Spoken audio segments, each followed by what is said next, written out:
નમસ્કાર વિદ્યાર્થી મિત્રો, ક્રેક કોમ્પિટિટિવ એક્ઝામના ડિજિટલ લર્નિંગ પ્લેટફોર્મ ઉપર હું પ્રફુલ્લ ગોહિલ આપ સૌનું હાર્દિક સ્વાગત કરું છું. વિદ્યાર્થી મિત્રો, જે લોકો પોલીસ ભરતીની તૈયારી કરી રહ્યા છે તેમના માટે ખૂબ જ સારા સમાચાર આવી રહ્યા છે. પોલીસ ભરતી બોર્ડના અધ્યક્ષ છે શ્રી હસમુખ પટેલ સાહેબ દ્વારા પોલીસ ભરતી જે પરીક્ષા છે તેમનું અંદાજિત ટાઈમ ટેબલ છે તે જાહેર કરી દેવામાં આવેલું છે. હસમુખ પટેલ સાહેબે એક ઇન્ટરવ્યૂ આપી અને ડિટેલમાં તેમની માહિતી આપેલી હતી અને આ અંદાજિત સમજપત્રક છે તે પોલીસ ભરતી બોર્ડની ઓફિશિયલ વેબસાઇટ છે તેની પર પણ મૂકવામાં આવેલું છે અને તે સમયપત્રક ડાઉનલોડ કરવા માટે લિંક આ વિડીયોના ડિસ્ક્રિપ્શનમાં આપેલ છે. તે લિંકની મદદથી આપ આ ઓફિશિયલ જે નોટિફિકેશન છે અંદાજિત સમયપત્રક જે આપવામાં આવેલું છે તે ડાઉનલોડ કરી શકશો. તો આપણે ડિટેલમાં આ પરીક્ષાનું જે ટાઈમ ટેબલ છે તેમની ચર્ચા કરીએ. તો આગળ વધીએ. આગળ વધતા પહેલાં આપ મારી સાથે અલગ અલગ સોશિયલ મીડિયાના માધ્યમથી જોડાઈ શકો છો. ટેલિગ્રામ, વોટ્સઅપ, ઇન્સ્ટાગ્રામ, ટ્વિટર અને ફેસબુક પેજની લિંક આ વિડીયોના ડિસ્ક્રિપ્શનમાં આપવામાં આવેલ છે.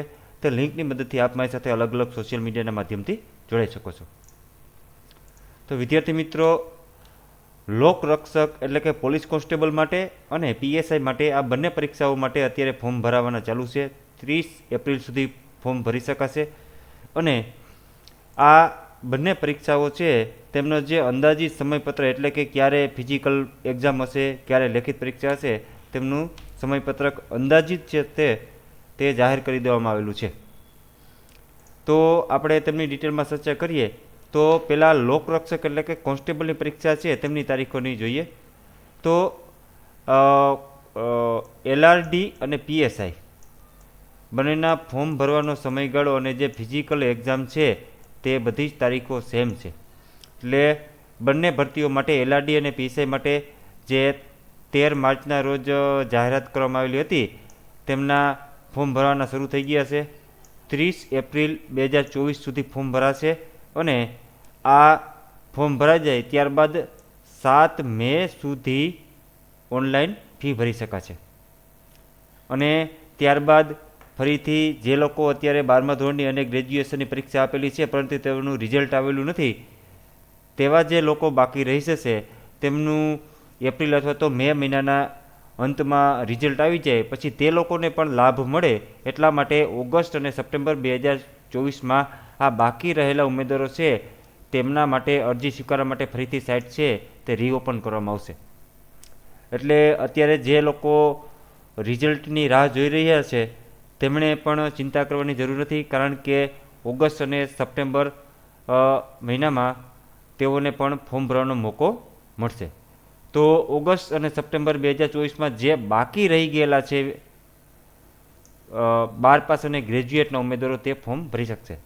પણ એનો મતલબ એવો નથી કે અત્યારે જે લોકોએ 12 પાસ કરી લીધું છે અથવા તો ગ્રેજ્યુએશન કરી લીધું છે અને ઓલરેડી તેની પાસે રિઝલ્ટ આવી ગયેલું છે, માર્કશીટ છે, તે લોકોએ અત્યારે ફોર્મ ભરવા નહીં. તે લોકોએ અત્યારે ફોર્મ ભરી દેવાના છે, કારણ કે તે લોકોના ફોર્મ પાછળથી વેલિડ ગણાશે નહીં. આ તો ઓગસ્ટ અને સપ્ટેમ્બર મહિનામાં એટલા માટે જ સાઇટ રીઓપન કરવામાં આવશે, કારણ કે જે લોકો અત્યારે રિઝલ્ટની વેઇટ કરી રહ્યા છે તે લોકો માટે. જે લોકો પાસે રિઝલ્ટ આવી ગયેલું છે તે લોકોએ અત્યારે 30 એપ્રિલ સુધીમાં ફોર્મ ભરી દેવાના છે. હવે ત્યાર પછી આપણે વાત કરીએ જે શારીરિક કસોટી છે એટલે કે ફિઝિકલ ટેસ્ટ છે તેમની. તો પીએસઆઈ અને લોકરક્ષક બંને પરીક્ષાઓ માટે ફિઝિકલ ટેસ્ટ છે તે એક જ હશે, એટલે બંને માટે તેમની તારીખો પણ સેમ જ હશે. તો આપણે વાત કરીએ પહેલાં લોકરક્ષકની વાત કરીએ, પણ આ જ તારીખો છે તે પીએસઆઈની એક્ઝામ માટે પણ લાગુ પડશે.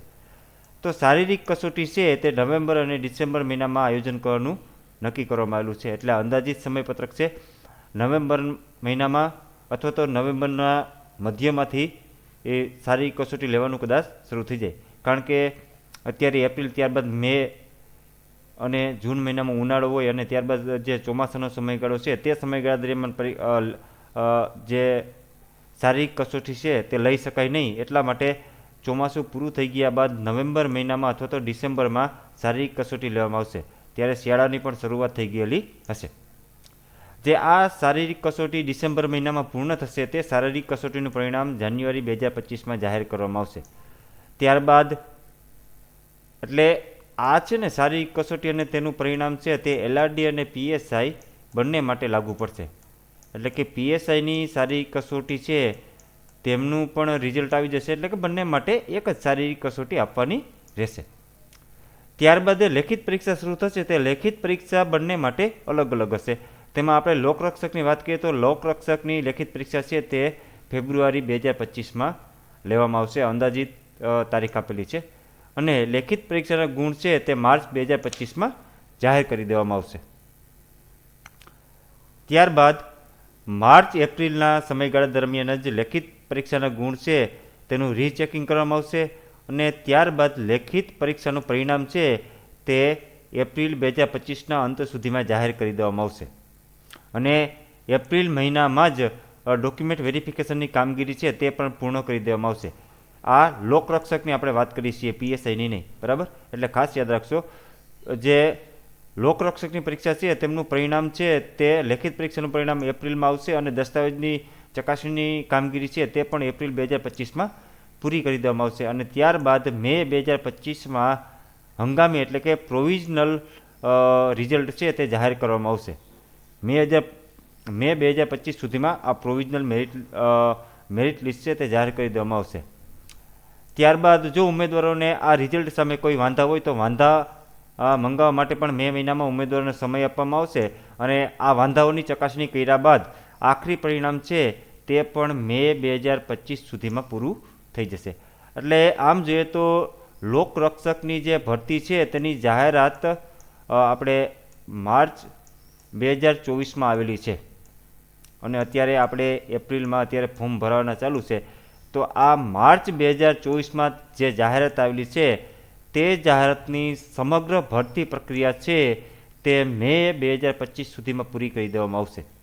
એટલે 1 વર્ષ અને 2 મહિના જેવો સમયગાળો છે તે લાગશે આ સંપૂર્ણ ભરતી પ્રક્રિયા છે તે પૂર્ણ થવા માટે. હવે આપણે આગળ વાત કરીએ પીએસઆઈની પરીક્ષા માટે.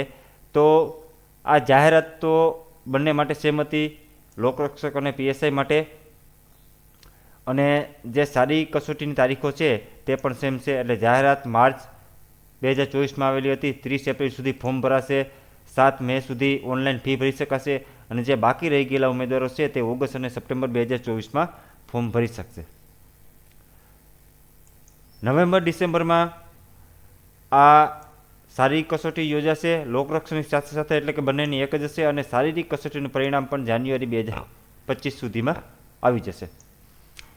ત્યારબાદ પીએસઆઈની પરીક્ષા છે તેમની લેખિત પરીક્ષા છે તે જાન્યુઆરી અને ફેબ્રુઆરી 2025માં લેવાનું આયોજન છે તે ભરતી બોર્ડ દ્વારા કરવામાં આવેલું છે.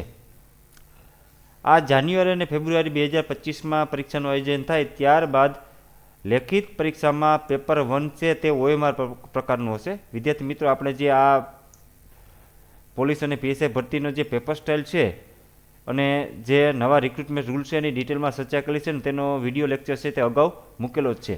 અને તેમની લિંક પણ આ વિડીયોના ડિસ્ક્રિપ્શનમાં આપવામાં આવશે. તે લિંકની મદદથી આપ જૂનો વિડીયો લેક્ચર જોઈ અને તેમાંથી પેપર સ્ટાઇલ કેવી રીતના છે, પેપર 1 કેવા પ્રકારનો હશે અને પેપર 2 કેવા પ્રકારનો હશે તેમની બધી જ માહિતી આપવામાં આવેલી છે. અને સિલેબસ કયો છે તે પણ આપી દેવામાં આવેલો છે. તો આ વિડીયો લેક્ચર જોવાનું પણ ભૂલતા નહીં. હવે લેખિત પરીક્ષામાં જે પેપર 1 છે તે OMR ટાઈપ હશે. તો આ OMRની સ્કેનિંગની કામગીરી અને જો કોઈ પ્રશ્નો અંગે ઓબ્જેક્શન હોય અને વિદ્યાર્થીને જે પરીક્ષામાં માર્ક મેળવેલા છે તે ગુણ જાહેર કરવા માટેનો અંદાજિત સમયગાળો છે તે ફેબ્રુઆરી 2025નો નક્કી કરવામાં આવેલો છે. એટલે આ પેપર 1 માટે નક્કી કરવામાં આવેલો છે. ત્યારબાદ ફેબ્રુઆરી 2025માં જ પેપર 1ના રીચેકિંગ થશે. પેપર 1નું પરિણામ છે તે માર્ચ 2025માં જાહેર કરી દેવામાં આવશે. આ પરિણામ આવી ગયા બાદ લેખિત પરીક્ષામાં જે પેપર 2 છે જે સબ્જેક્ટિવ ટાઈપનું એટલે કે ડિસ્ક્રિપ્ટિવ ટાઈપનું પેપર છે તેમની ચકાસણીની કામગીરી શરૂ કરવામાં આવશે. આ કામગીરી માર્ચથી જુલાઈ 2025 સુધી ચાલશે. એટલે માર્ચ, એપ્રિલ, મે, જૂન અને જુલાઈ એટલે 5 મહિના સુધી લેખિત પરીક્ષાનું પેપર 2 છે તેમની ચકાસણીની કામગીરી ચાલુ કરશે. અને ત્યારબાદ ઓગસ્ટ મહિનામાં પેપર 2ના ગુણ જાહેર કરવામાં આવશે, એટલે કે માર્ક જાહેર કરવામાં આવશે. આ લેખિત પરીક્ષાના જે ગુણ જાહેર કરવામાં આવશે ત્યારબાદ ઓગસ્ટ 2025માં જ આના રીચેકિંગ પણ થઈ જશે. અને રીચેકિંગ બાદ લેખિત પરીક્ષાનું પરિણામ પણ જાહેર કરી દેવામાં આવશે. ત્યારબાદ જે લેખિત પરીક્ષાનું પરિણામ છે તે જાહેર થઈ ગયા બાદ દસ્તાવેજની ચકાસણી કરવામાં આવશે અને દસ્તાવેજની ચકાસણી થઈ ગયા બાદ સપ્ટેમ્બર 2025માં હંગામી પરિણામ છે તે જાહેર કરવામાં આવશે. એટલે કે પ્રોવિઝનલ જે રિઝલ્ટ છે તે સપ્ટેમ્બર 2025 સુધીમાં જાહેર કરી દેવામાં આવશે.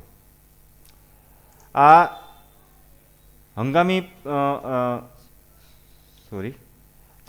પરિણામ છે તે સપ્ટેમ્બર 2025 સુધીમાં જાહેર થઈ જશે અને ત્યારબાદ આ પરિણામ સામે જો કોઈ ઉમેદવારને વાંધા હોય તો વાંધા મંગાવવા માટે પણ સપ્ટેમ્બર મહિનામાં જ કામગીરી પૂર્ણ કરી દેવામાં આવશે અને આ વાંધાઓની નિરાકરણ લાવ્યા બાદ સપ્ટેમ્બર 2025માં આખરી પરિણામ પણ જાહેર કરી દેવામાં આવશે. તો વિદ્યાર્થી મિત્રો, જે LRDની જે પરીક્ષા છે તે LRDની પરીક્ષાની કામગીરી છે તે મે 2025 સુધીમાં પૂર્ણ થશે અને જે PSIની પરીક્ષાની કામગીરી છે તેમની સમગ્ર ભરતી પ્રક્રિયા છે તે સપ્ટેમ્બર 2025 સુધીમાં પૂરી થશે. તો વિદ્યાર્થી મિત્રો, અત્યારથી જ આ એક્ઝામની તૈયારીમાં લાગી જાઓ, કારણ કે આ વખતે ભરતી બોર્ડ દ્વારા ખૂબ જ સચોટ આયોજન કરવામાં આવેલું છે. અને બીજી એક સ્પષ્ટતા અહીં કરી દઉં છું કે જે પરીક્ષા પદ્ધતિ છે તે ઓફલાઈન હશે. ઓફલાઈન એટલે કે એક જ દિવસે અલગ અલગ સેન્ટર ઉપર એક જ પેપર હશે અને એક સાથે જ બધા વિદ્યાર્થીઓ છે તે પરીક્ષા આપશે. જેવી રીતે ગૌણ સેવા પસંદગી મંડળ દ્વારા જે CBRT પદ્ધતિથી જે પેપર લેવાનું નક્કી કરેલું છે તેવી પદ્ધતિ આ લોકરક્ષક અને PSIની ભરતીમાં લાગુ પડશે નહીં, ઓફલાઈન પરીક્ષા લેવામાં આવશે. તો વિદ્યાર્થી મિત્રો, આશા રાખું છું આપ સૌને આ વિડીયો પસંદ આવેલો હશે. વિડીયો પસંદ આવે તો વિડીયોને લાઇક કરો, ક્રેક કોમ્પિટિટિવ એક્ઝામની YouTube ચેનલને સબસ્ક્રાઈબ કરો અને આપણા મિત્રો સાથે વિડીયોની લિંક શેર કરો. Thank you for watching. Have a nice day.